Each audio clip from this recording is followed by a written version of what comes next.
Welcome to this episode of the Revolution and Ideology podcast. We're continuing our Myth is America series, though this episode is pretty unique because it fits nicely between the Myth is America series and the Revolution and Ideology series. We're going to be covering some specific theories by Lysander Spooner, and we'll talk about who he is and a little bit about what he believes throughout the episode. We're focusing this time on his work, The Constitution of No Authority, which is going to fit nicely into our timeline on the Myth is America series. This is the first episode where we have a guest. So we are joined here by Alan Pitts, and I'll let him introduce himself.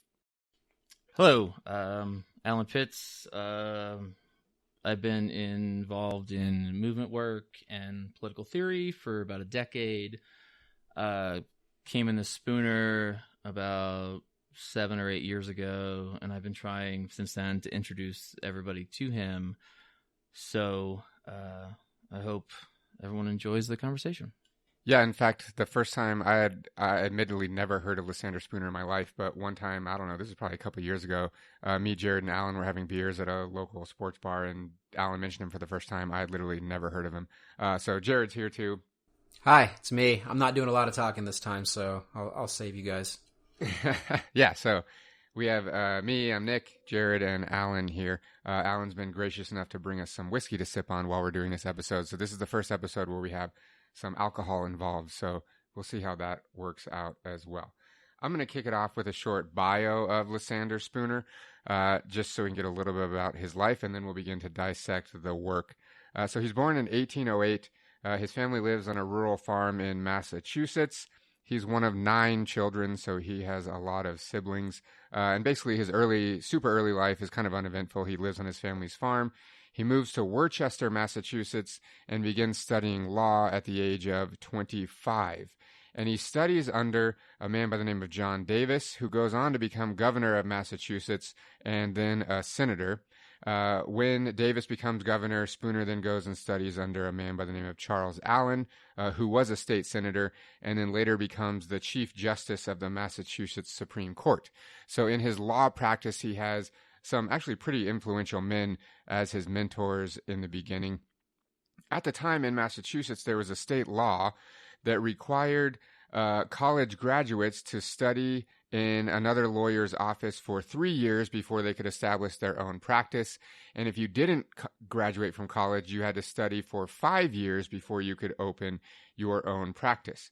With the encouragement of both of his mentors, Davis and Allen, in 1833, Spooner, who never attended college, opens his own practice after only studying for 3 years. So his first act as a lawyer is basically in defiance of this law that would have otherwise required him to study for 5 years. So I think that's pretty interesting and gives us an idea early on kind of how he feels about the law. And then his first act as lawyer was to challenge that law, which established the 3 and 5 year terms. And he challenges that on the stance that it unfairly targets the poor who wouldn't have been able to afford college, that they have to study for longer because they haven't attended college. And interestingly, largely as a result of his efforts and his mentors being influential men in the state of Massachusetts, that law gets repealed in 1836. So his first act as a lawyer is to challenge this unjust law, in his opinion, and he is successful. However, his law practice itself is not successful. It never really flourishes, and he leaves Massachusetts, actually, and tries his hand at land speculation in Ohio for a few years. He fails at this as well, and he moves back to the family farm in rural Massachusetts in 1840. A couple of years later, in 1844, he starts a company. He's a bit of an entrepreneur, and he starts the American Letter Mail Company, which is a mail company to compete with the United Postal Service. I was kind of unaware of this period in history, but it was actually common. There were many companies that were competing with the USPS because postage rates through the USPS were super expensive. So there were a lot of competitors that came up trying to do it much more cheaply. But as you might imagine, the U.S. government hated everything about this, and they start passing some more repressive laws to essentially solidify their monopoly on the postal market. And as a result of this, Spooner shuts down his mail service in 1851. Just a brief point on his opinion on abolitionism, because this is one of the works that he's most famous for. He publishes an essay titled The Unconstitutionality of Slavery in 1845. We're actually going to probably spend a whole episode on this when we get to the abolitionist period. But in this essay, he argues that even though the writers of the Constitution did not intend to outlaw slavery, that the text itself does not permit slavery. So he argues that it's unconstitutional for slavery to exist in the United States. This creates widespread debate amongst abolitionists themselves, but I don't want to dwell too long on that. We're, like I said, going to have a whole episode on that. Eventually, we'll talk about Spooner's ideas in that arena a little bit more later on in the series. And he dies in 1879 in Boston. He's 79 years old when he dies. I have a little bit here on my notes about his legacy, but I think we'll probably pick that up at the end after we've dissected this work and sort of his ideas and how they've been picked up by more modern sort of political ideologies, but we'll touch on that a little bit later. So that's basically his life in a nutshell, as quickly as I could possibly make it, just so we have an idea of who this man is, some of the things that he did, and kind of a little bit about his basic groundings. Like I said, we're going to dissect the Constitution of No Authority, which he writes in 1870. And just in general, he argues that basically the Constitution has no legal bearing as a legal contract. It's written, we'll post a link to it in the show notes, and you can read it. It's very obvious that he's a lawyer. These are some legal arguments against the Constitution, but let's go ahead and break those down and get into it and get what this work is all about. So I think the most interesting question to start off with is, do we think the Constitution is actually a contract between the government and the people? A lot of what he argues has its basis in contract law. If you didn't sign it, it's not legal.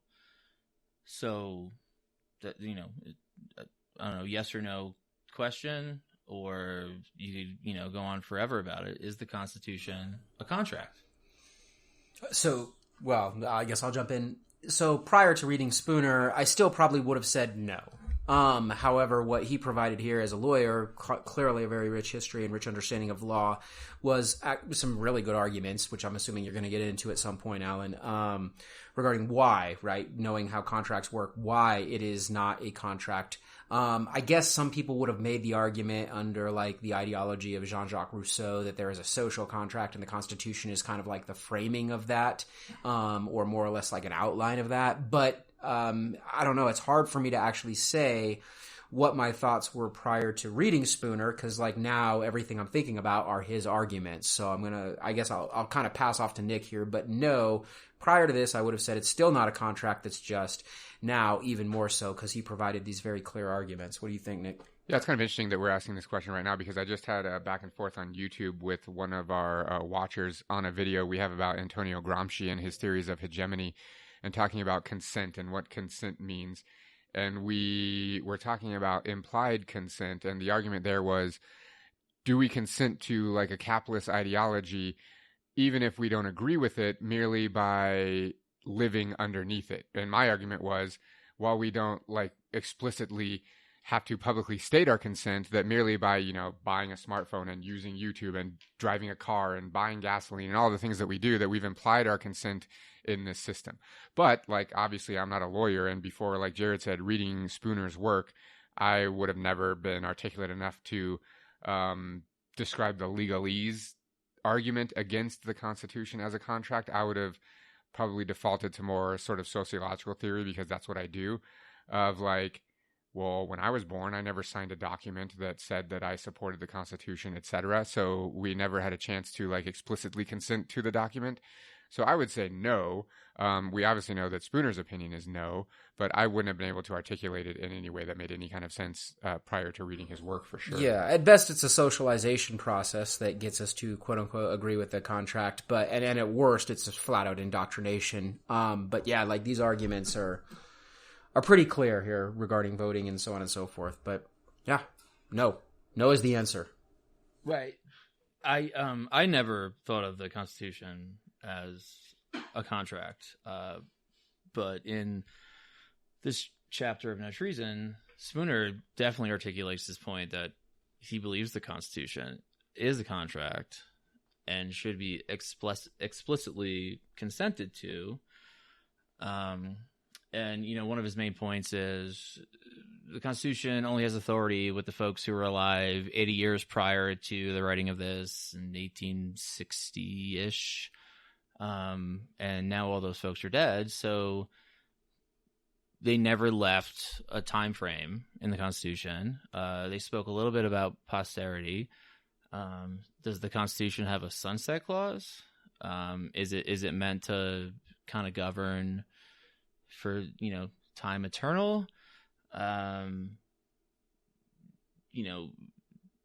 Most contracts you have to explicitly agree to or sign in order for them to be valid. Anytime, like if you gave me $1,000, Jared, and I didn't sign a contract and you took me to small claims court, the judge would ask you, well, where's the contract that he owes you $1,000 back? And if you said, well, I don't have it, the judge would most likely throw out the case. Correct. Tell me to pound sand. But with the Constitution, it's these same judges saying, well, we don't need your explicit consent on this. You just have to abide by it, and you have a duty to obedience. And Nick, you talked about something earlier about being born in the States, and well, that brings up a question of current times. When you turn 18, you're considered a legal adult.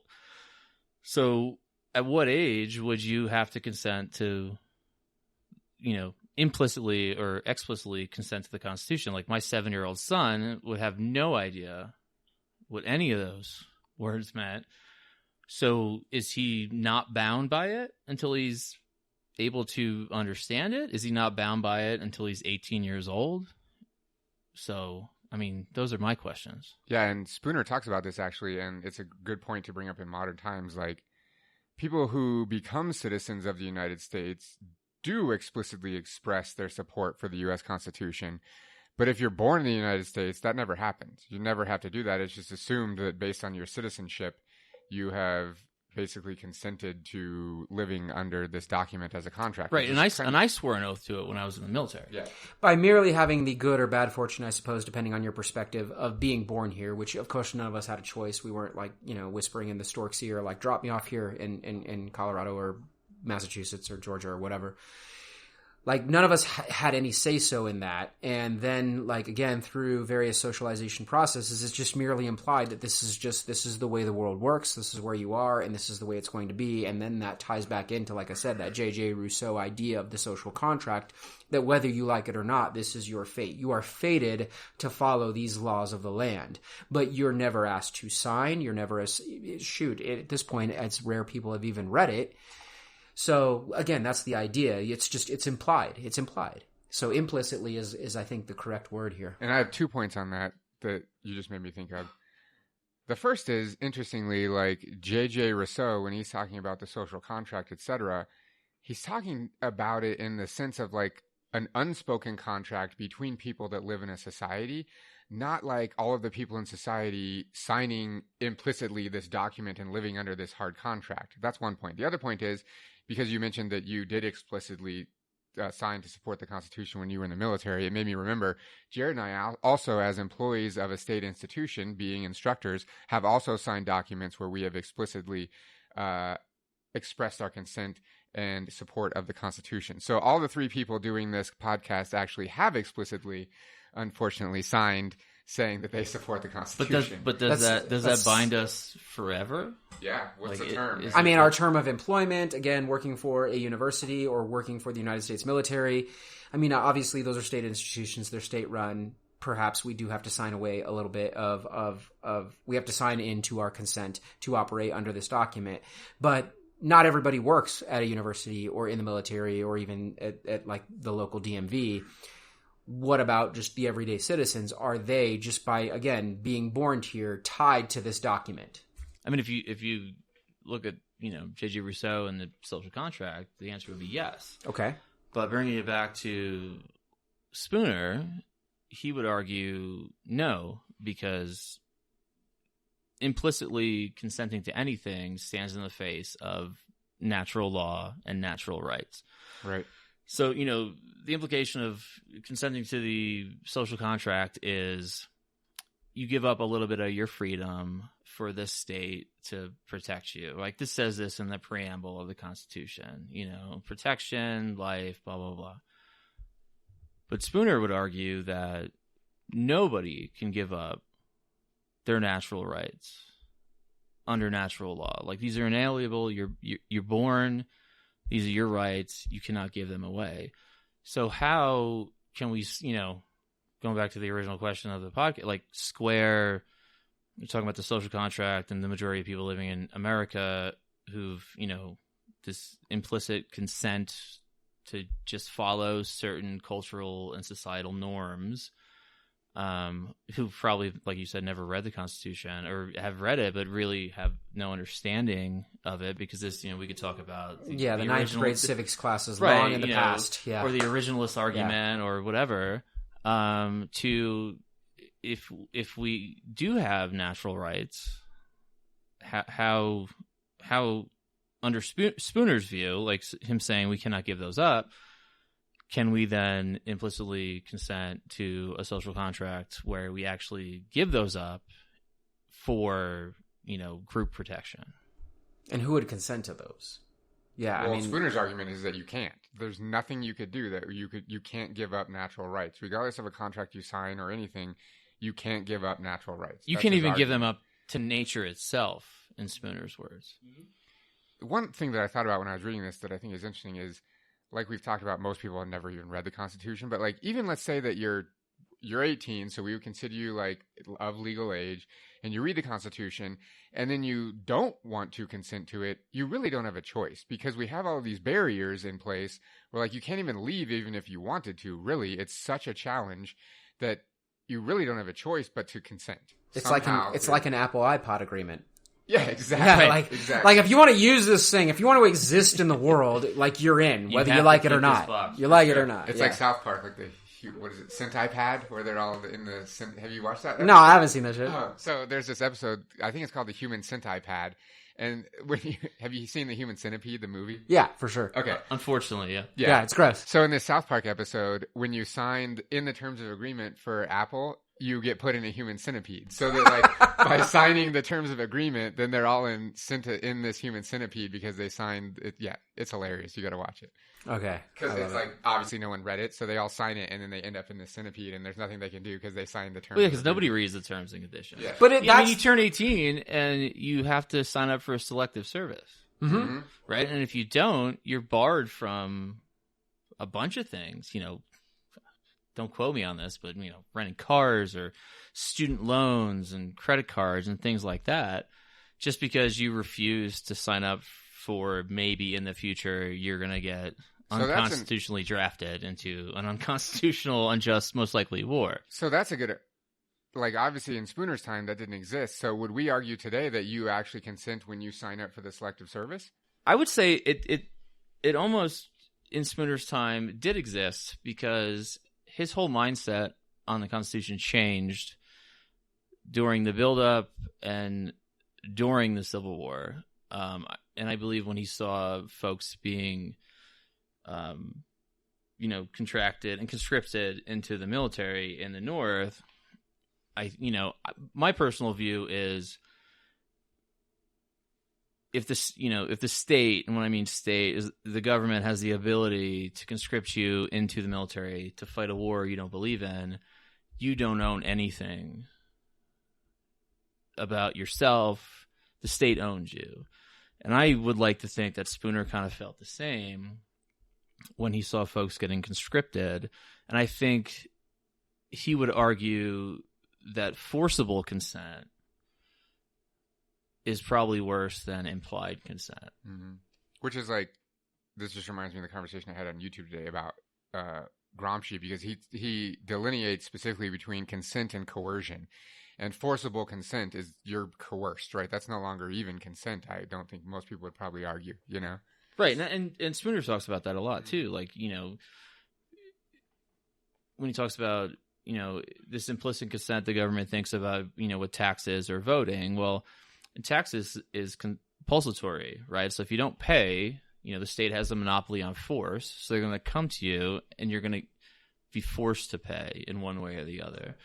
Voting. Well, the irony on taxation before you go to voting is that, like, even in Spooner's time, it wasn't nearly as, like, again, widespread or coercive as it actually eventually became in the 20th century, right? There's no IRS in Spooner's time, right? So it's even more so pronounced after Spooner is writing, which is very interesting to me, because even as I'm going through this and I'm looking at his arguments against taxation being part of part of consent, that this idea that merely because the state is taking things that it can then use against you, taking your resources, taking your money is the term he used, that it can then turn around and use against you, that does not equate to a consent. Right. And I think that's very interesting that he uses these like phrases like, well, when the man comes and knocks on your door and asks for his take, we can't even relate to that in 2019 because that's not how it goes down anymore. It's taken out of your paycheck. It's just done. The employer does it for you.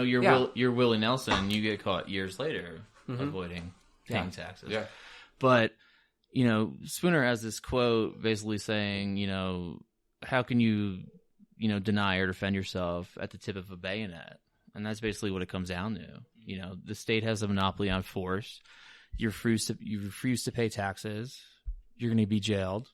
And if you don't vote, you're technically voting against yourself, because, the majority of voting in this country is done by self-defense, especially for, underrepresented populations.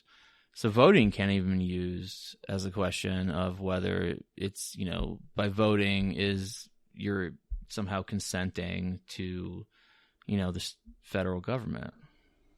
Well, and it's not permanent. He says even here in one of the quotes that I think is interesting, he says, no one by voting can be said to pledge himself for any longer period than that for which he votes. He actually takes that argument further later on down the line, and we'll probably dig into it a little bit more. But I think that's interesting that even, let's pretend that you are a voter and you're voting for either the congressional cycle or the presidential cycle or something very local, a city council, whatever it might be. He's even arguing that even if we use voting as some sort of like, again, implicit consent, that doesn't actually even qualify, that you're merely trying to preserve whatever you're, as Alan just said, like you're trying to preserve who you are and what you believe in, and maybe against the oppressive state or the possibility of an oppressive state. And he argues that even if we stretch that to count as consent, it would only last for the term of whatever you voted for. So if you voted for a president, it would only last for those 4 years, and that's it. And it would only apply to the folks that voted for the person who won. Exactly. Right? Mm-hmm. Spooner explicitly says that if you voted for the loser of the election, you have no obligation to consent to that person's rule. 100%. Yeah, that's an excellent point that I had forgotten about. You're right. Yeah, so he's saying, many people argue that through the act of voting, we can consider that consent to live under this rule of government, the Constitution. But he says, first off, one of his main arguments is that so few people vote. And he actually goes through the statistics of the time of how many people actually vote. So few people vote. And he also talks about the fact that women, black men, minors, etc., they all aren't even allowed to vote at the time. So the pool of potential voters is so small. In some states still now, just so we're clear. Right. Yeah. For various, yes. No, yes.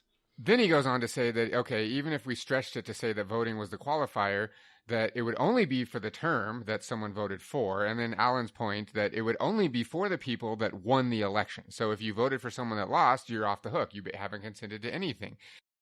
Yeah, that's another thing that I was going to bring up. Because at the time of this writing, it was white men, most likely land-owning, well-to-do white men. Not to talk about, this is, pre, during, post-Civil War. We talk about the freed slaves. We talk about women. So, we have this argument about, is the Constitution, or does the Constitution have any moral or legal authority over us? Does it have any legal or moral authority over folks of color or women who weren't even involved or thought of in the process when the Constitution was written? Women, folks of color weren't even,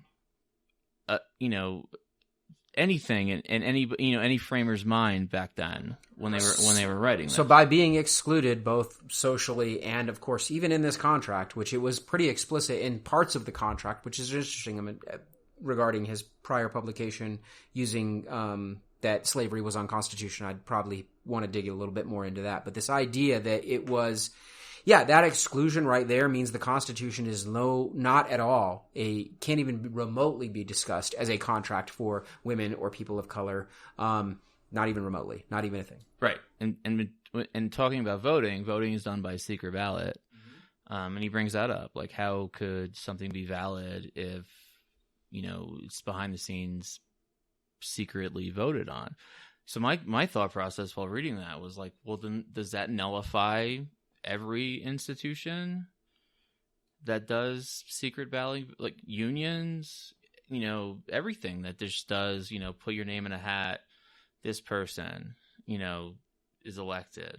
So I was considered of that kind of like the coward's way out, even in societies that are pseudo-democratic. We don't live in a democracy. We'll get to an episode where we dig into why republic and democracy do not necessarily equal the same things at some point. We don't have time to dig into the nuance now, but it is kind of the coward's way out, whether we're talking about a republic or a full-blown democracy, because this idea is that, yes, you are voting in secret, which means then even results, we're relying on somebody in some sort of position of authority or power, even regarding modern day the news, right? That's who reveals the results to us.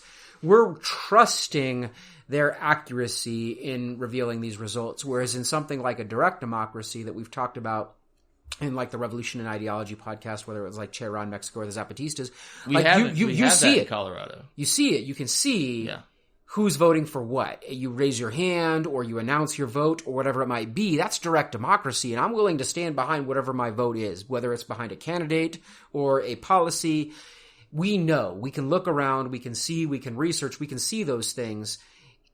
It's not necessarily the case as far as at least the federal government is concerned, although Alan's going to inform us a little bit about the state of Colorado regarding the idea of direct democracy. Oh, I was just going to say... Or just non-secretive I'll voting. be honest, in the last 6 years, I voted for Nick Lee in every position. From city council to president. Son of a bitch, why are you not running things yet, Nick? But no, Colorado... Weird, one vote doesn't count? That's strange.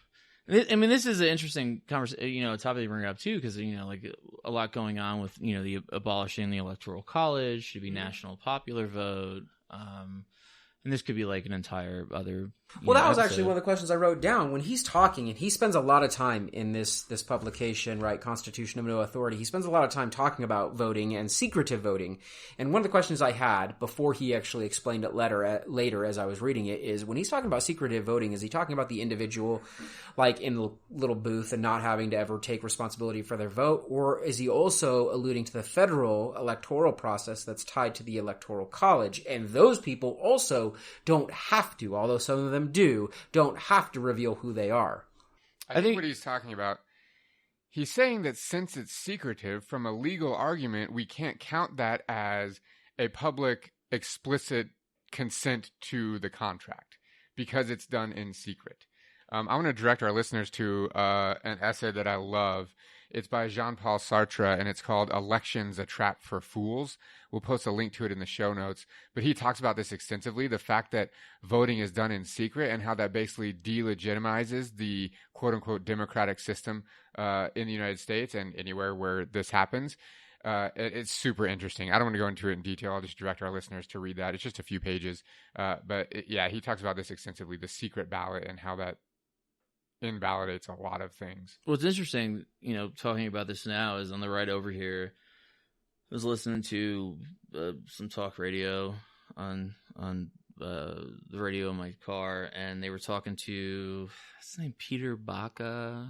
He made headlines. He was in Colorado. He was one of the delegates or super delegates. The question now is do the delegates have any implicit or explicit reason to vote for the presidential candidate that the state, by popular vote has. So the way I read Spooner's argument here is I read it as each individual vote being secret doesn't count. And what I find interesting about that is there's been a lot of polls coming out lately talking about how Trump's support's been down and how, Biden's been dropping and Sanders and Warren have come up. But like my thought process and my question about this is I think we've come to a point in Trump's presidency and as a country that even if you were granted, if you're a diehard like Trumper, you have no problem with your name and face out there.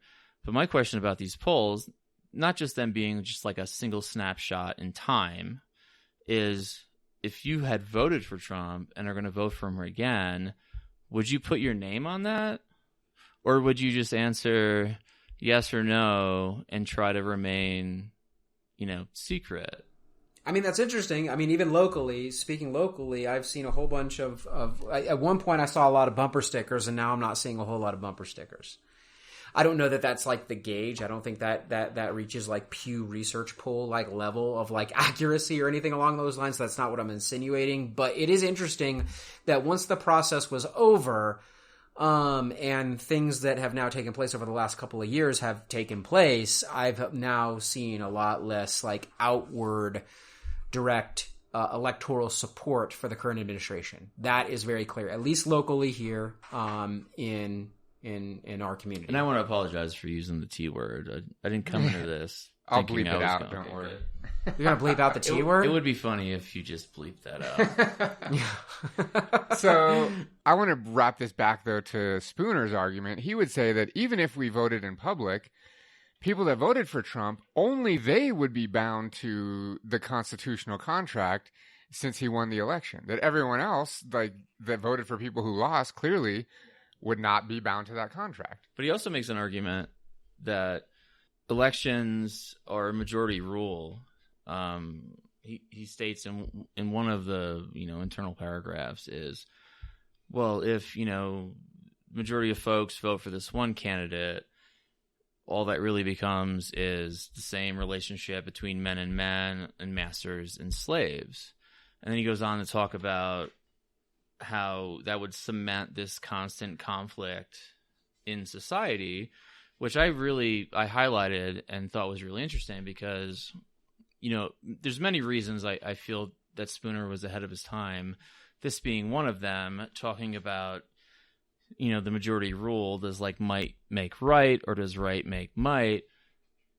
If the majority of folks vote for somebody, does that give them some kind of, legal or moral authority over the weaker minority group? And as I'm reading this, I'm thinking about, every type of inequality this country has. And it was just really interesting to think, here's a guy in the 19th century who's really just, kind of fucking going off about how he dislikes the Constitution, but he's hitting all these points that are like, holy shit, like these are conversations we're having today. Yeah, these are clear points. Like, just because I vote does not mean you get my consent for my whole life. Just because you take my taxes 10 times out of 10, usually against my consent, and then use those taxes however you see fit, that doesn't mean, like, this is a contract. And I clearly haven't signed anything. I just happen to have either the good or the bad fortune of being born here. Like, these are all points that, again, are, like, wildly relevant. And, moreover, when a candidate or a bill or whatever it is passes that is not necessarily something I have interested in, I've signed nothing. I don't necessarily have to be obligated to this. I have no vested interest in that, whatever it might be, whatever this thing might be. Right. And he brings it up in a paragraph because it states in the Constitution that basically on the floor of Congress, representatives and senators like can't be held accountable to anything they say. Right. So like if you can't be held accountable to, what you're proposing or what you're espousing, then who are you ever held accountable to? That is. I'm looking for it right now. That's one of my favorite parts that you just touched upon. He flat out does say that the fact that we can't. Maybe it's here. Let's see. It is no exaggeration, but a literal truth to say that by the Constitution, not as I interpret it, but as it is interpreted by those who pretend to administer it, the properties, liberties, and lives of the entire people of the United States are surrendered undeservedly into the hands of men who, it is provided by the Constitution itself, shall never be questioned as to any disposal they make of them. Thus, the Constitution, Article 1, Section 6, provides that for any speech or debate or vote in either house, they, the senators and representatives, shall not be questioned in any other place. The whole lawmaking power is given to these senators and representatives when acting by a two-thirds vote, and this provision protects them from all responsibility for the laws they make.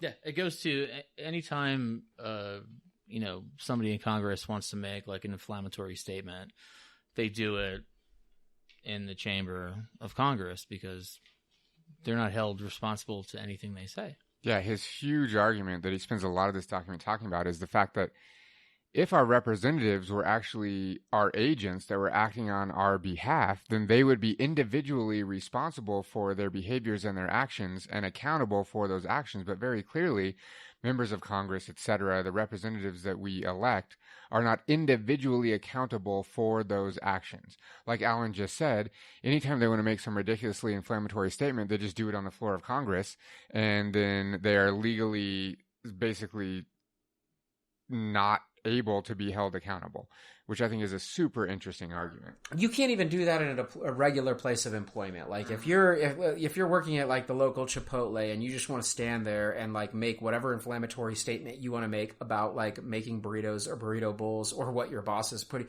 you would probably get fired on the spot if it was an inflammatory enough statement.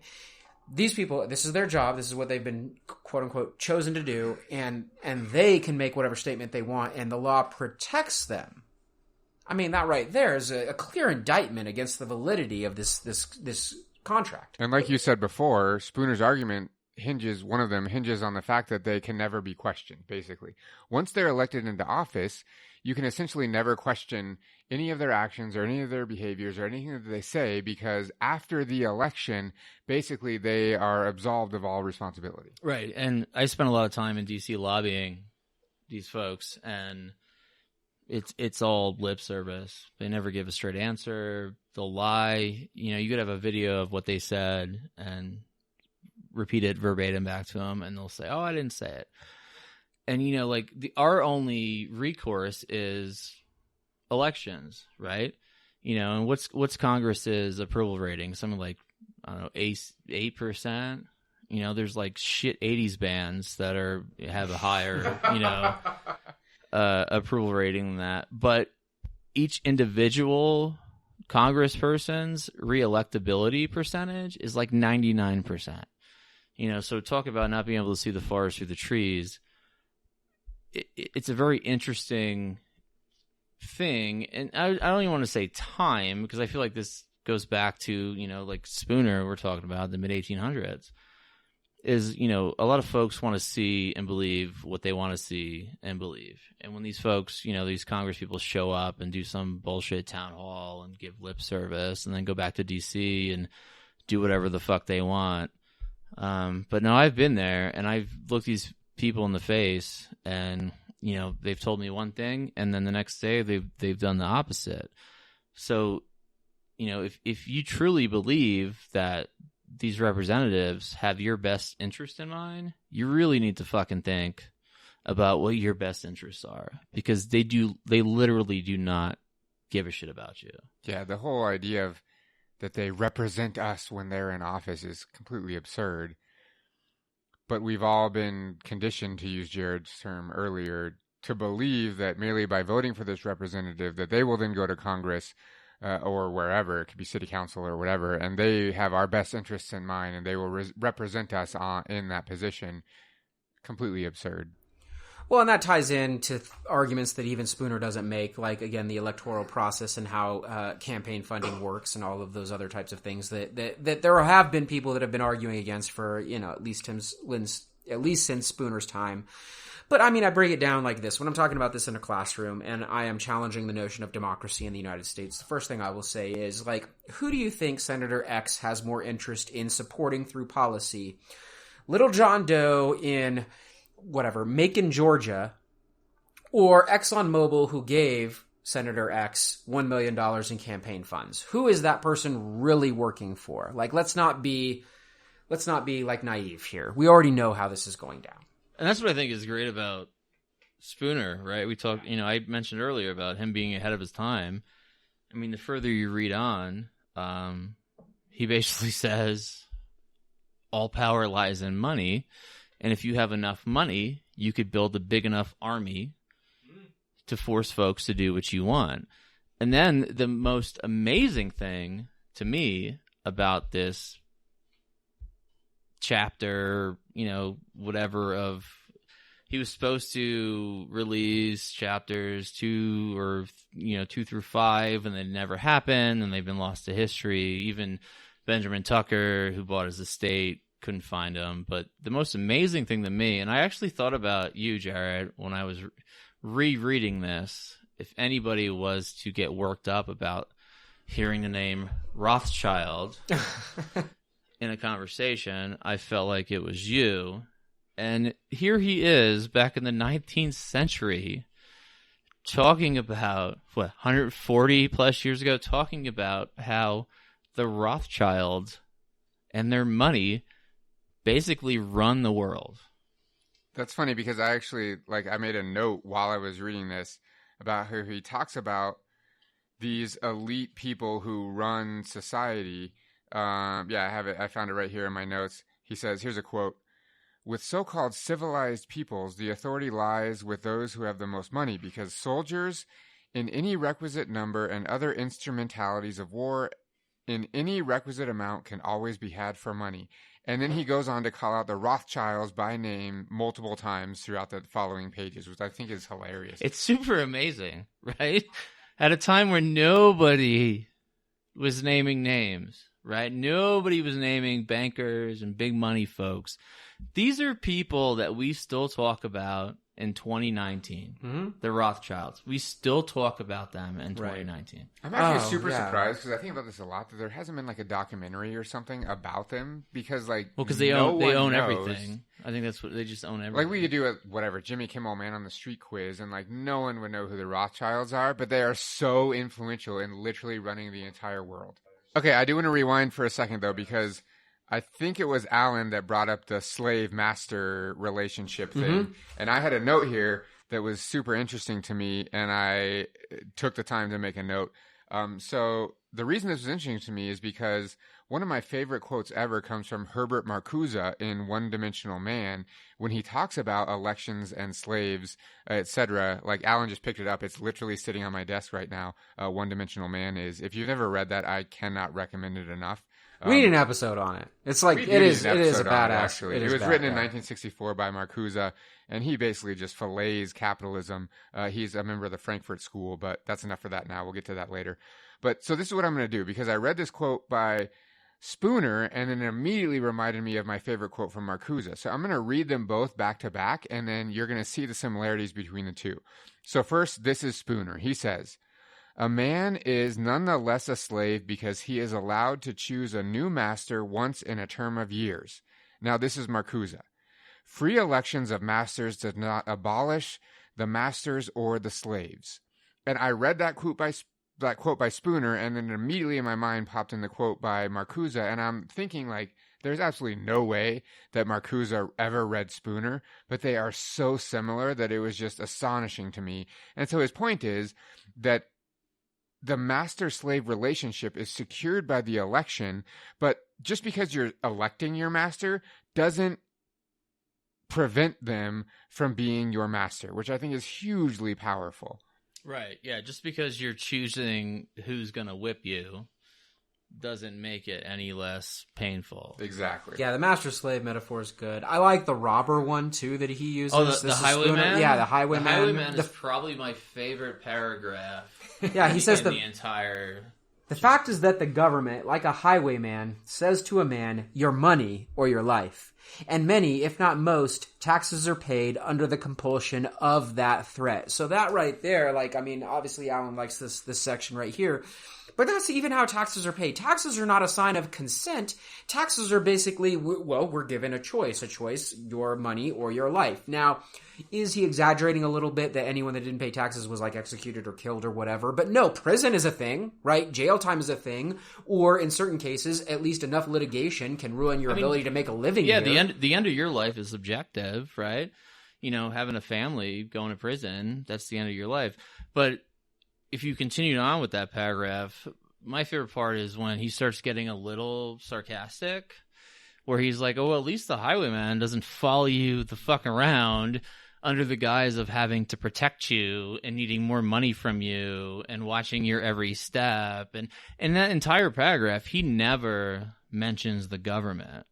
He just continuously talks about the highway robber who jumps from the side of the road. But when you read it, you're like, oh, shit, like, I get that. Yeah, like if a robber comes to get me, he takes my shit and he leaves. The government takes my shit and then sticks around and keeps taking my shit every year. And he says forever. Yeah. And he puts the word protection in quotes. He's like, the government excuses this because they're claiming that they protect me. He does not keep protecting you by commanding you to bow down and serve him.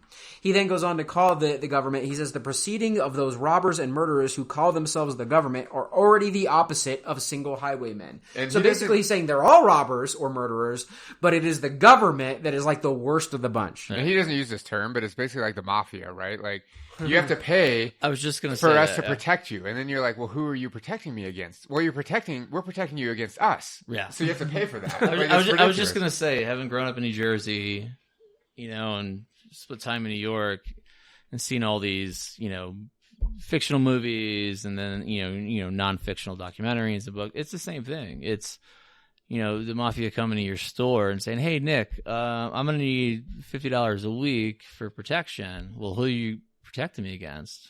Well, either don't worry about it or don't give me $50 and then you don't have to be around too much longer. Right. You'll find out. It's basically the same thing, you know, which when you boil it down to that kind of level, you know, of narrative, I feel like people understand. You know, and my favorite thing about Spooner is, you know, even writing this in the mid-1800s, it's not a hard read.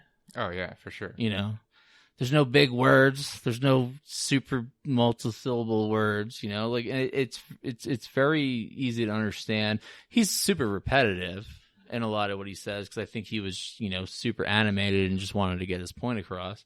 But it's a super easy read. Yeah, you don't need any kind of like legal background or anything. Like you read it just as like a normal person. You're like, you find yourself saying over and over, like, yeah, that's a great point. I mean, Yeah. Only if in today's time could we, you know, be an autodidact and study and become a lawyer, which I always thought was interesting because, you know, let's go back to, or let me bring up everybody's favorite libertarian son.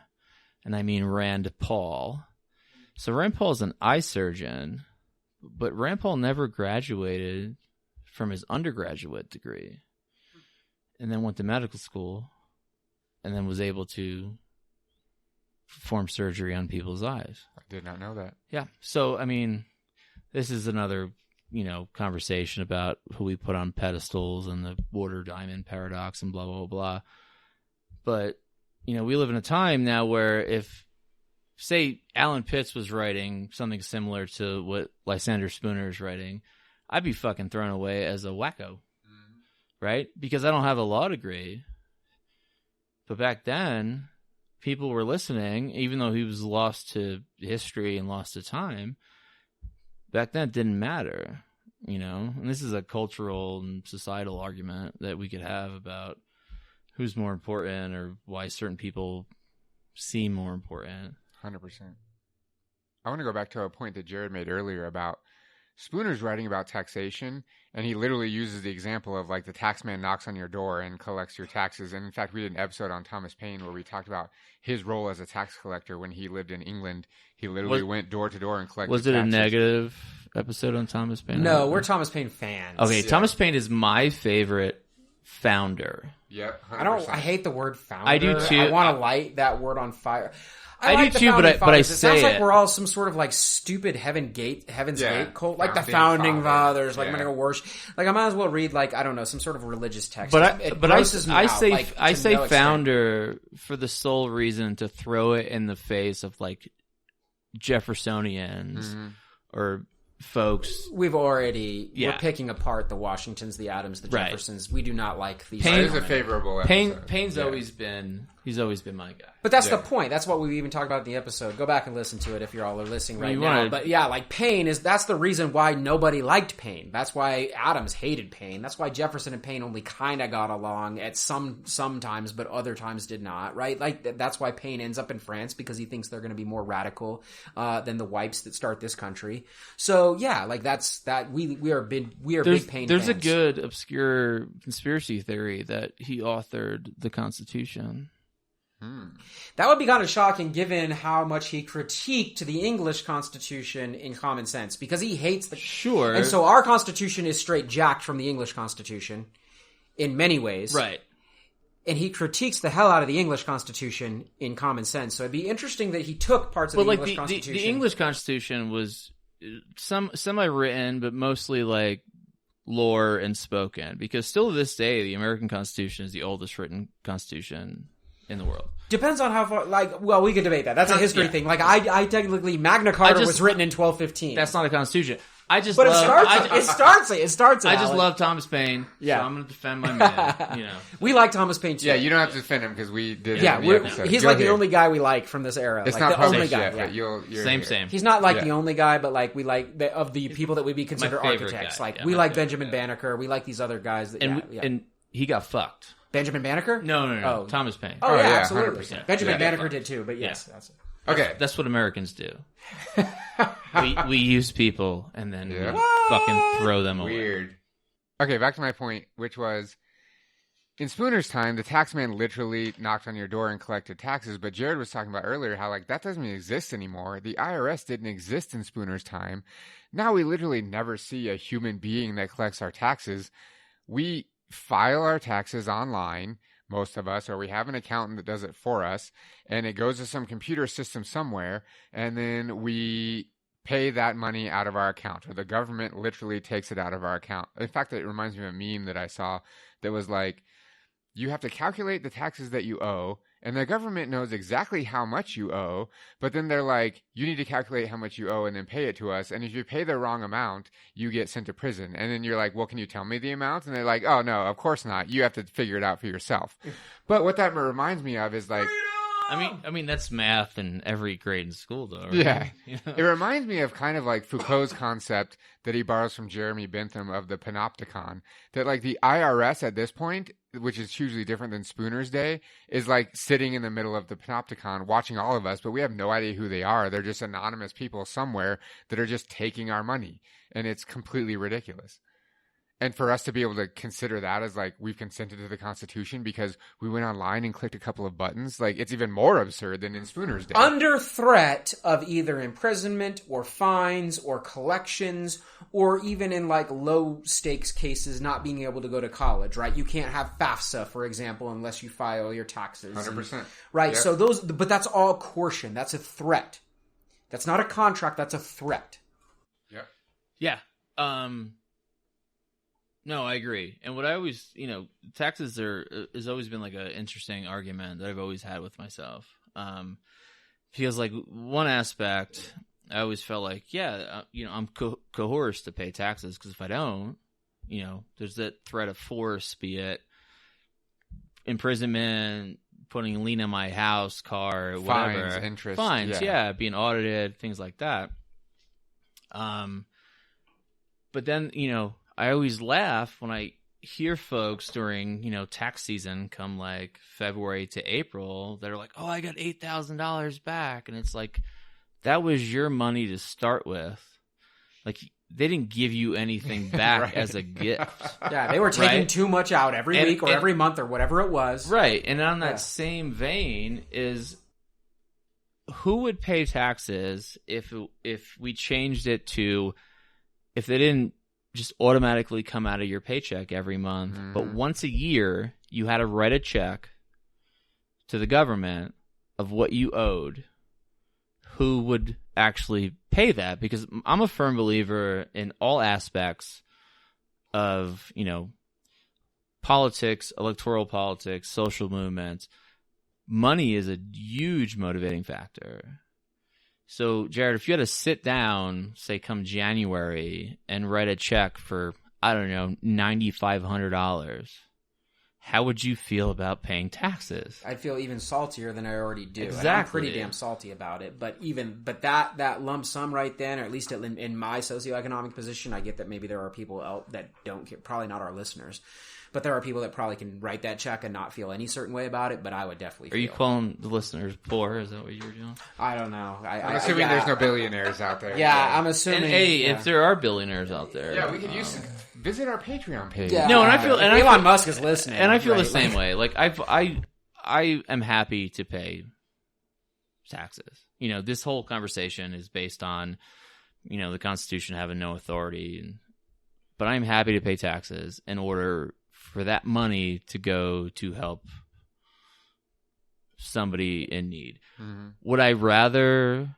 just do that on my own? Yes, and I still do that on my own. But that's the point. Like, so we don't even have a say so where that money's being directed. we have Most no of us idea. can.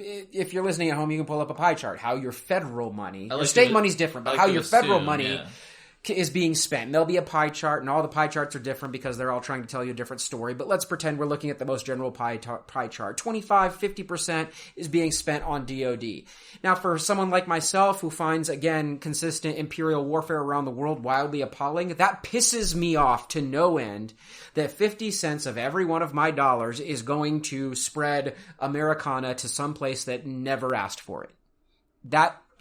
Now, This is an argument you don't have to make with me. would I want to pay now? If my taxes, I could say, "Hey, IRS, take my money and funnel it directly towards Medicaid or school grants or something like that." Then I probably would be happy to pay taxes.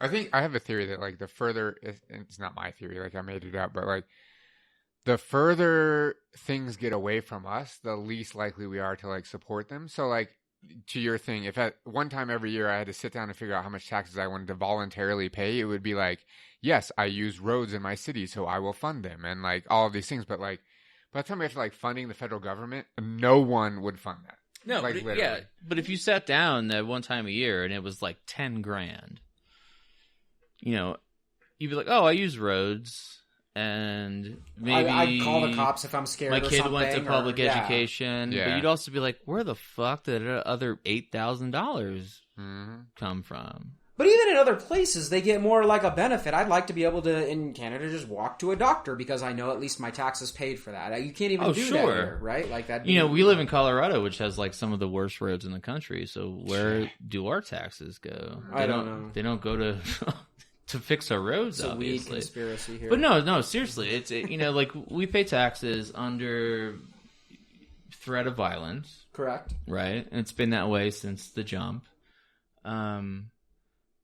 I don't mind having to pay taxes for certain aspects, right? I want our children to be able to go to free school.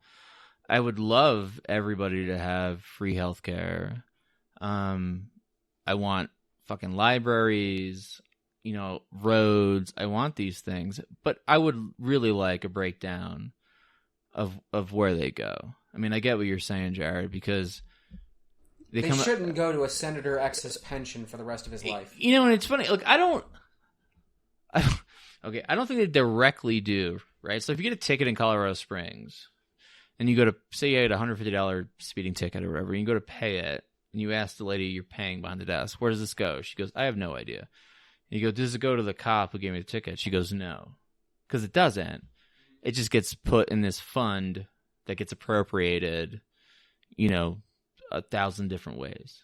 But like the argument can be made that like some portion of that, like whether it's like a fraction of a penny, goes to that police officer. Oh yeah, for sure. Yeah. No, that's what I was getting at. Like in the long run, the argument is, no matter what, it's going to that cop, or it's going to fucking Mitch McConnell, or it's going to fucking Trump's border wall or some shit that I would rather not be paying for.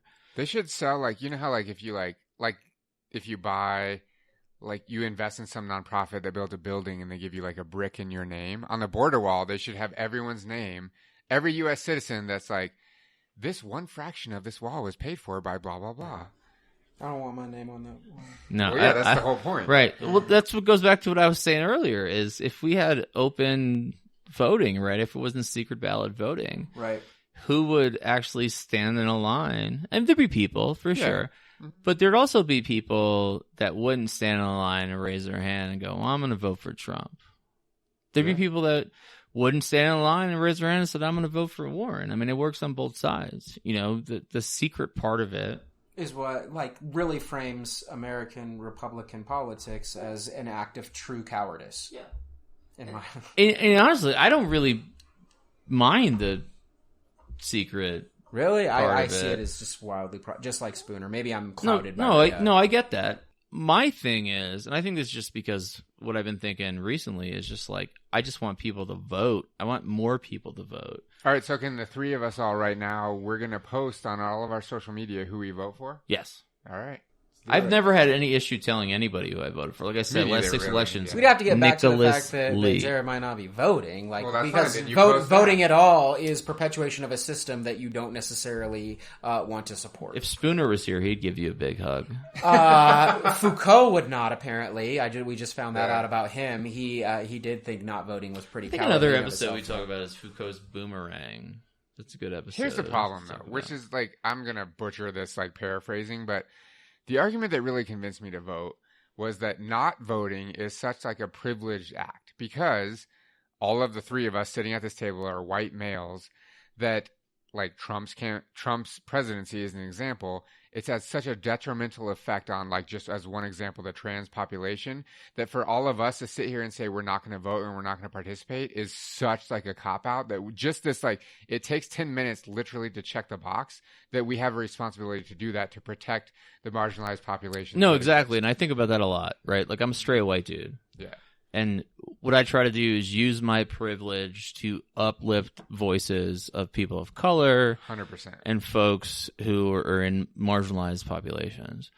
So to say, like, I'm not going to vote, to me, that's almost like a slap in the face to all these people of color that I've just worked badass up until now.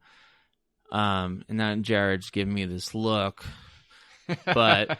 No, it's the truth. Like, white people are privileged, but we have to be able to use our privilege in a way that uplifts non-white people.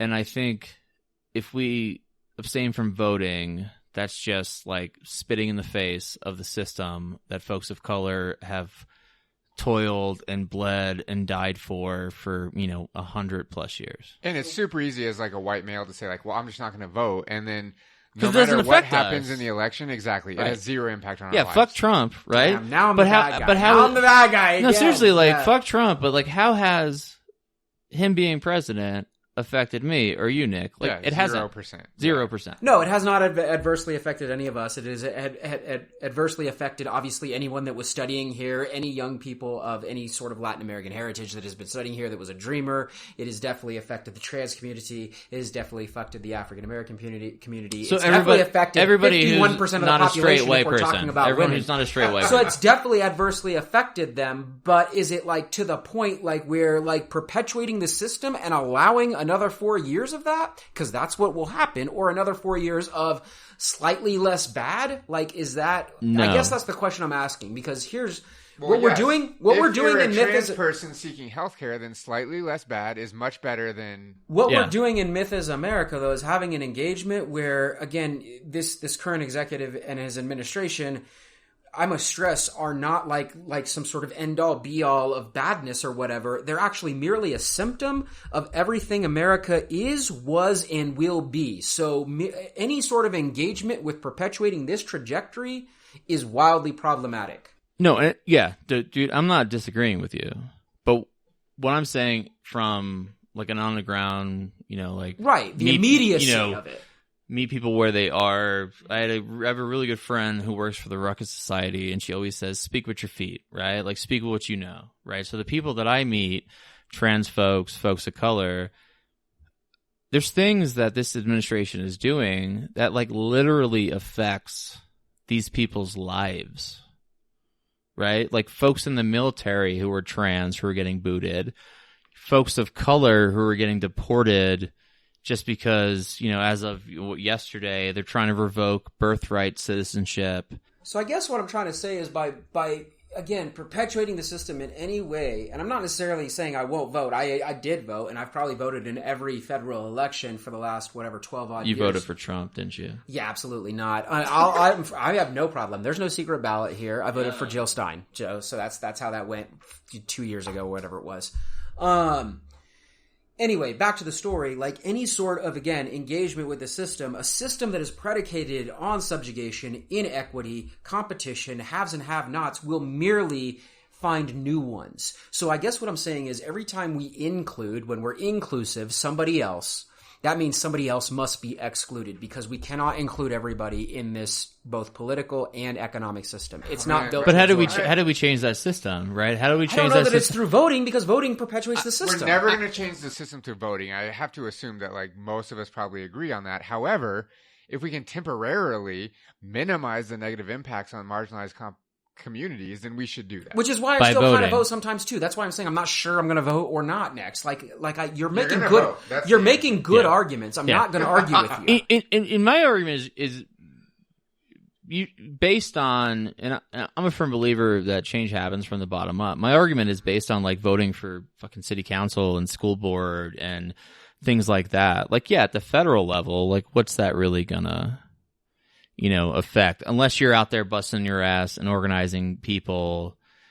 But to sit there and say this excludes people and blah, blah, blah, how do we change that? So I guess people have been voting for 2.5 centuries just in the United States. Do we still have racism? Yes. Misogyny? Yes. Socioeconomic inequality? Yes. Are we still engaged in wars all around the planet for reasons that are unbeknownst to anybody? Right, but I would argue the way to change this is by organizing people. More voting. And voting. How many? I mean, are you advocating for the overthrow? Because if you want to overthrow the United States government, I'd throw down with that. Yesterday. But what I'm saying is, if we want to talk about nonviolent, revolution, nonviolent change, we push people who we believe in, who believe in people, and we vote them into office. So we recently just recorded an episode about the build up to even the U.S. War for Independence, and the most effective tactic, and Nick and I at least agreed on it, maybe you would as well, was introduced by the Daughters of Liberty, not the Sons of Liberty. They were drunk idiots that set things on fire. The Daughters of Liberty. It's this simple. Non-consumption, non-participation, boycott. And that got England's attention more than anything. Okay. Boycott? Back then? Back then, in 1774, 5, 6, all of it. Yeah, easy peasy back then. Right? But I'm talking even if you would boycott the political system as well, not just your corporate, corporate overlords. So but I'm just saying, boycotting the general presidential election as an example. How many people would you think you need to boycott? Well, that's the problem. To make a change. Here's the paradox. Spooner already argues that most of us don't vote already, so we're boycotting de facto. Yeah, but it doesn't matter. We're not trying to boycott. It's right. just I've got to watch Stranger Things. They're agreed at what? 130 million, right? Voted in 20... You might be right. I don't remember. I know what's her name got 48, 49. I pay attention. Yeah. I pay attention a lot to what the right's doing because of my family.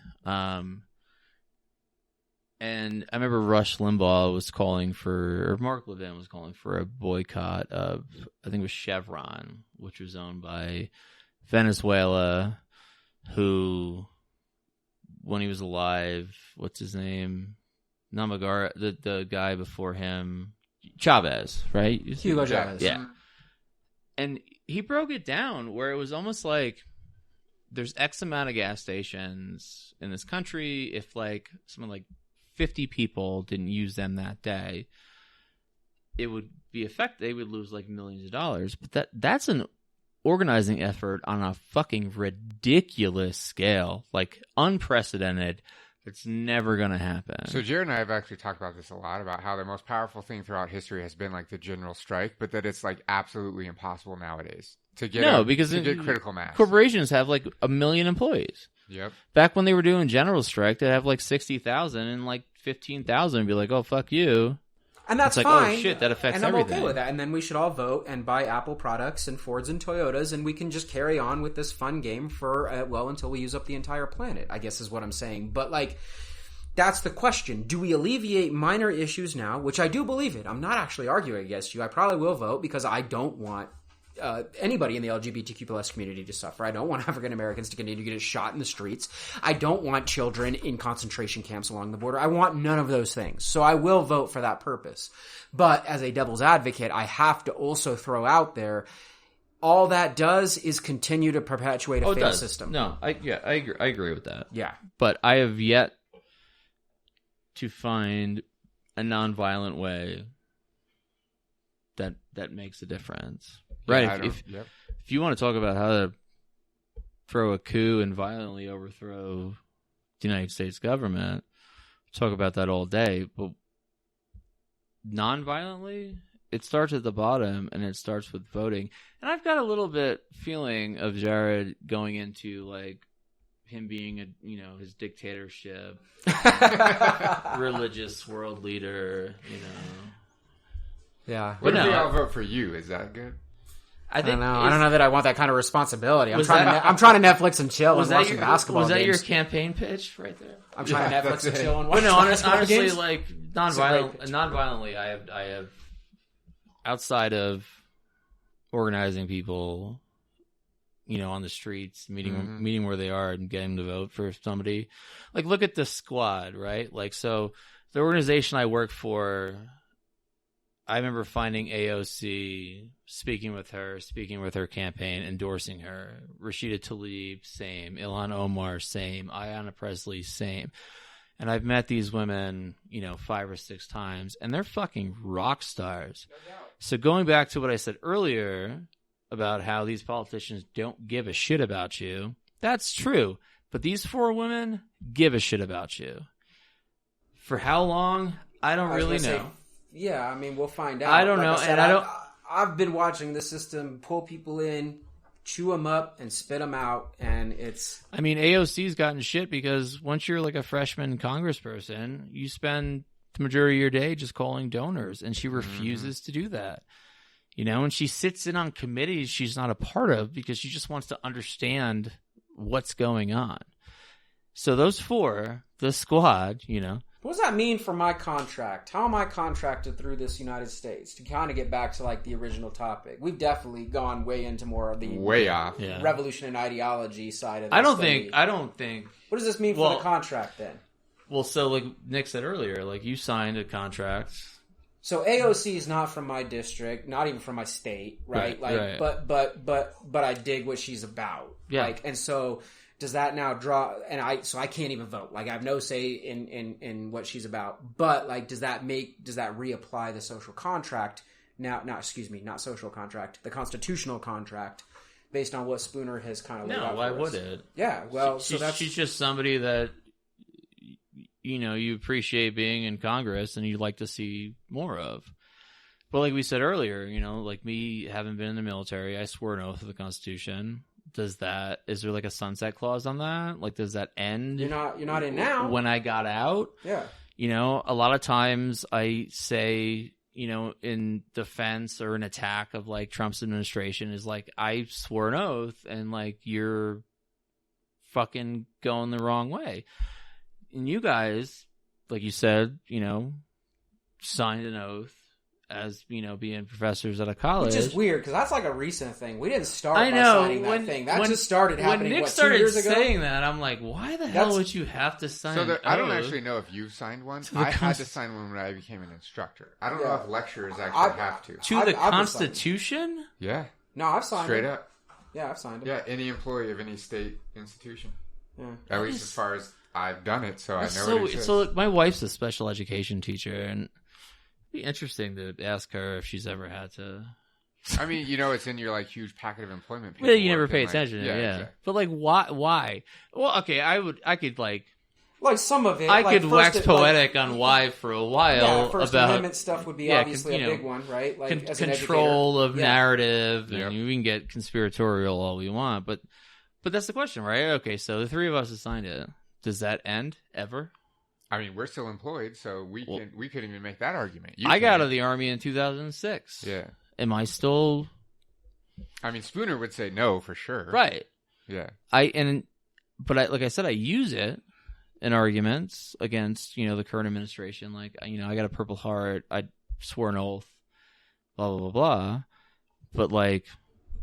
Yeah, but I mean, then we're falling back on some antiquated 200-plus-year-old document that is almost unapplicable in 2019. Exactly. That's basically what we're saying. Yeah, and we know how that works religions are a great corollary because theirs are like 2,000 years old and they're trying to now apply those 2,000 years later. Even 200 years later, what does this mean, right? What does this mean? Well, that brings us back to like, and Spooner talks a lot about, it's not about interpreting what the writers were trying to convey or trying to judge like what they were trying to explain. It's about, this is what they wrote, this is what they meant. And this is like the originalist argument, which I feel like today is taken to but Spooner would say super that, extreme. Fine, that's between them and does not apply to him 100 sure. years later. I'm going back to previously the Constitution of No Authority. I'm going back to the Unconstitutional of anti-slavery, or of slavery. So he argues that we can't interpret what the writers of the Constitution meant. We can't begin to put ourselves in their shoes. They wrote what they wrote, and we have to believe what they wrote, which was his argument why slavery is unconstitutional under the Constitution, which was, opposite of what the Garrisonians thought, because they thought it was like a bind with the devil and committed you to hell, or whatever the exact term was. What I always found interesting, the more that Spooner wrote, the more that Garrison and even Frederick Douglass kind of changed their tune to his belief. But that's the question, right? Like, it's nice to hear that, right? Okay, the Constitution deems slavery unconstitutional. So the Constitution means what it means in that sense. So it's not a living document. It's not a fully original document, and that's, I think, one of the things I do take kind of umbrage with is slaves themselves, especially in northern colonies like Massachusetts, had won their freedom by also making the same argument decades before Spooner's even born. Sure, but what I'm getting at is present day representatives like to use the Constitution for a multitude of arguments and say, especially in the left, it's a living document, right? It's meant to be molded and crafted, which I don't so much disagree with. So, like, where do we fit with that, right? If Spooner wants to say the Constitution means what it means, his originalist argument that it didn't explicitly advocate slavery, and we agree with that, because nowhere in the Constitution, word by word, does it say, like, it's cool for you to own somebody else. But today, when we want to argue about... Some would debate the 13th Amendment, which comes along later. Sure, but I'm talking about in Spooner's time. But today, folks want to go, oh, it says I could bear arms. It doesn't say what kind of arms. So I'm allowed to have this machine gun. And folks on the right like to use that argument. And then there's folks on the left that want to use other amendments and other arguments of the Constitution and kind of mold and bend. So, like, is the Constitution in stone, or is it moldable? Or should we just fucking trash it, and every generation... I mean, that's the Jeffersonian argument, right? Rewrite a new one. Yeah, I'm for trashing it, and as much as I'm a constitutionalist, and I appreciate the fuck out of the Constitution, I would rather every generation pick the years, 20, 30, 35 years, trash it, rewrite a new one, get the explicit consent of people in a vote, and then go from there. There's no reason not to in 2019. Exactly. We do have the technology to do that now. Everyone has an iPhone. It can be like agreed upon and whatever. I mean, we've managed to make Wikipedia a democratic thing. We can't make a constitution. Yeah, but I mean, this goes back to that's the thing about like the Constitution and the Declaration of Independence and all these like old original documents. Like we put them in these bulletproof cases and we put them on walls.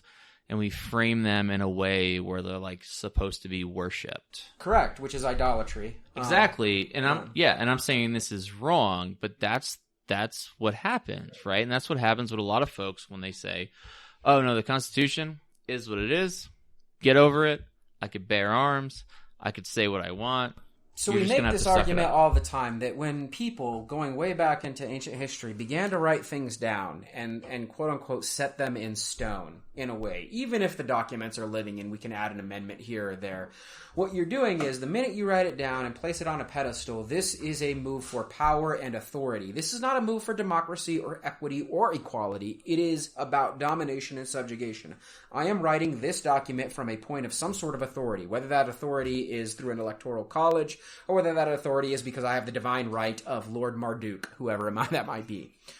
That's what we're seeing here, even with the Constitution. The Constitution is not preserving the equity or equality of the human beings that live here, even as a contract. It is a contract that preserves the social hierarchy of the country as it existed in 1789 as best it can. That's what it does. Right. It goes back to that is a country that is wildly inequitable. And it goes back to the argument is the Constitution was never meant as a contract between the government and the people. It was meant as a contract between the government and the folks that represent the government. It put a limit on what elected folks were allowed to do and not do over the people they supposedly But even Spooner govern. admits that not everybody gave consent to those people Exactly. to represent them. Slaves didn't give their consent. And Women didn't give their consent. What I'm talking about is use that as a thought experiment. Like even if it's this tacit, consent. But no, I go back to like what you were just saying. I never thought about the Constitution as a contract.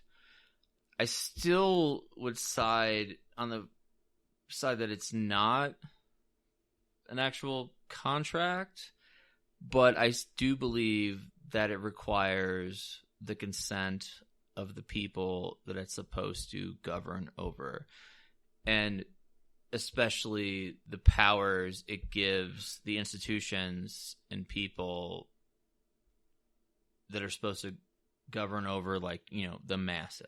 And Okay, even so I'll today, ask another it'd be the question. same thing as like an Apple agreement. Even if they did it today, everyone would probably still just check and agree because they don't want to have to read it. So That's exactly fine, what my question was going to be. So you asked the question, Alan, earlier of like, if instead of the taxes just being pulled out of your paycheck, every year you had to sit down and decide how much taxes you were going to pay. If we presented the Constitution to every single U.S. citizen, let's say, even though that's problematic in itself, but Nobody would sign it. How many people would sign it? No one? People would sign it. I think everybody would sign it. I don't think so. Yeah. I think it would be the complete opposite. I think a minority of people would sign it just to sign it. And I think a massive argument would ensue over the language. And we'll go back, and then this takes us back to interpretation, originalism, all these kind of things. I honestly believe that if, let's say, yearly with your taxes, you had to write out a check for taxes, but you also had to sign your explicit agreement to the Constitution, there'd be a bigger uproar of people signing the Constitution than paying, their $10,000 a year check for taxes. I think most people would just sign it, just like I said, just like they do with an Apple agreement, or just like they do, because honestly, things that aren't even related to the Constitution make these determinations for us. Our society's fast-paced, great acceleration. I got to get to work. I got to watch TV. I got to play this video game. I got cat videos to watch. I got to pick the kids up. They got to go to soccer practice. All of this actually informs more of our decisions than just about anything else at this point. So I think people would just be like, I'm already living this life. I'm socialized / conditioned into doing these things, and I can't be inconvenienced with thinking too hard about this. Checkbox here. Sure, but if you put that in front of people's faces, They're not going to read it. Who reads the Apple agreement? Yeah, I think it's funny to think about the Constitution as the terms of agreement of our society. Yeah. No one reads it, right? Like, I kind of agree that no one cares. if you sent everyone a pack like the little Constitution booklet and said you have to sign this contract and send it back to the government, I agree that no one would read it. You guys should do that. They can't even Google their candidates for like city council, and you think they're going to read the Constitution? Do that as an experiment in your classes.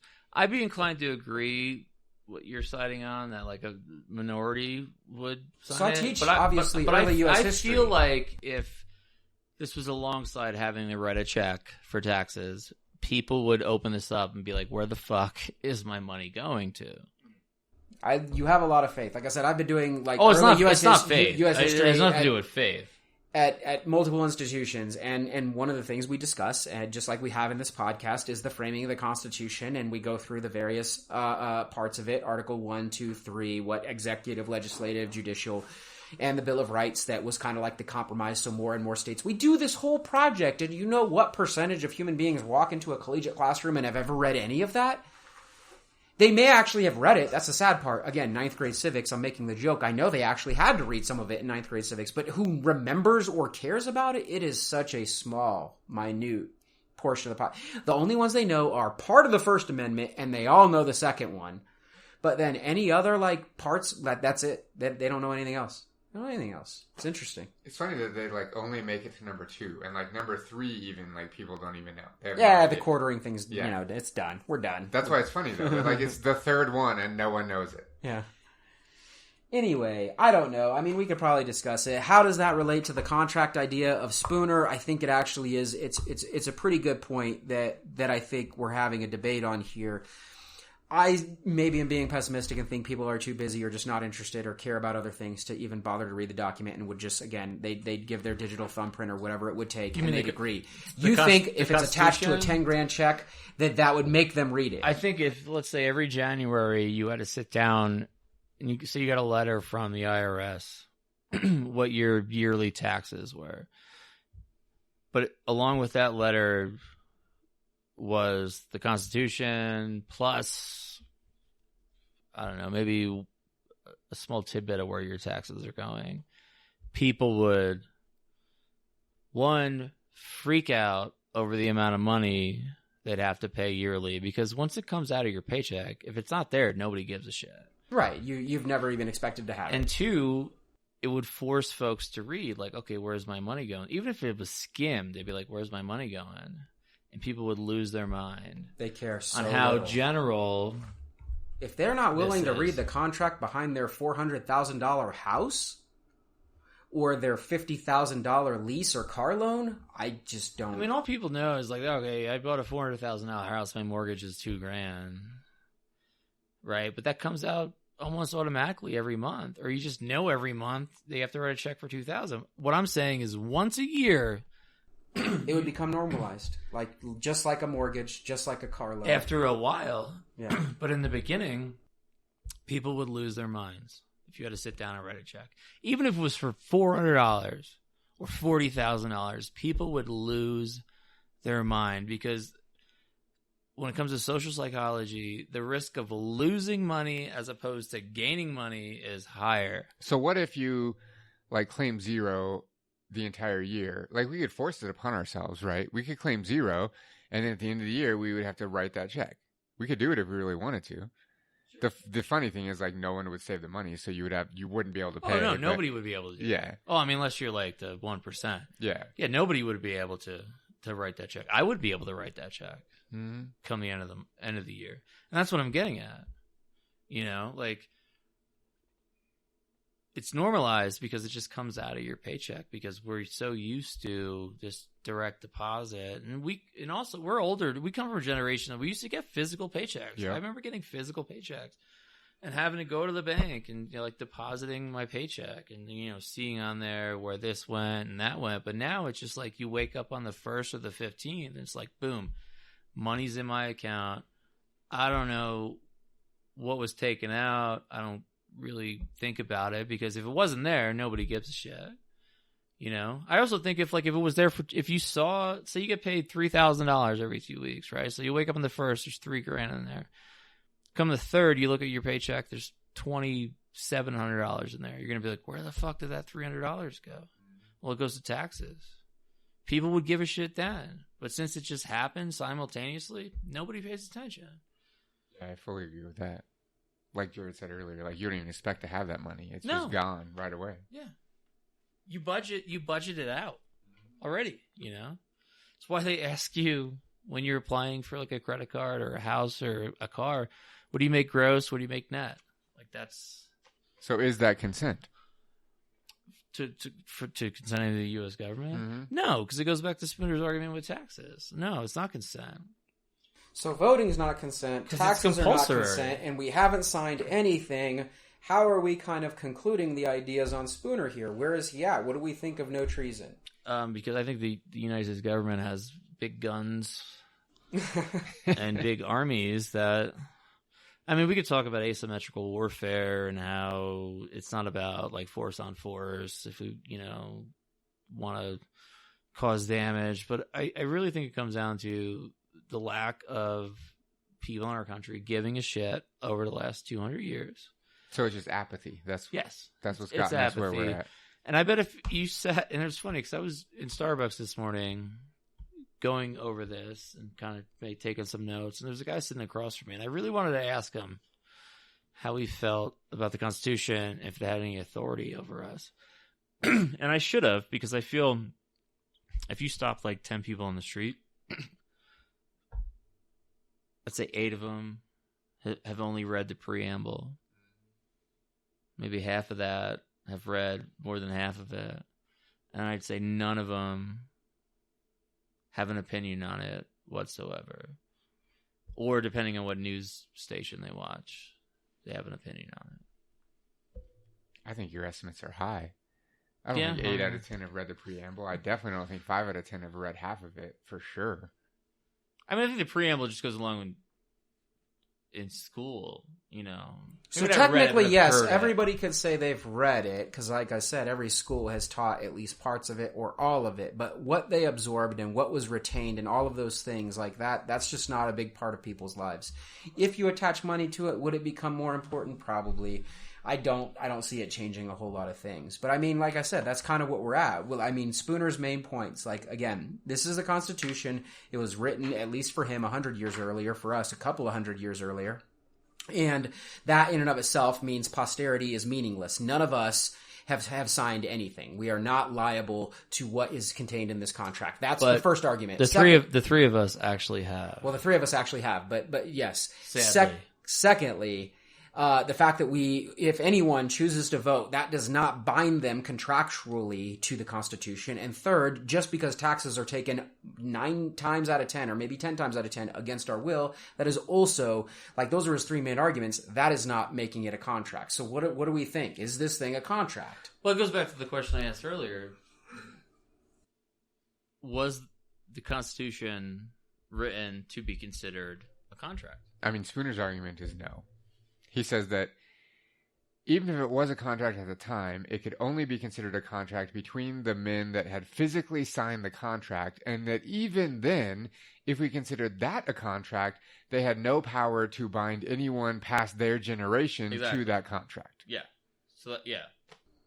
So, okay, I don't think we were going into this thinking that we'd have any disagreement, that none of the 3 of us view this as a contract. Right.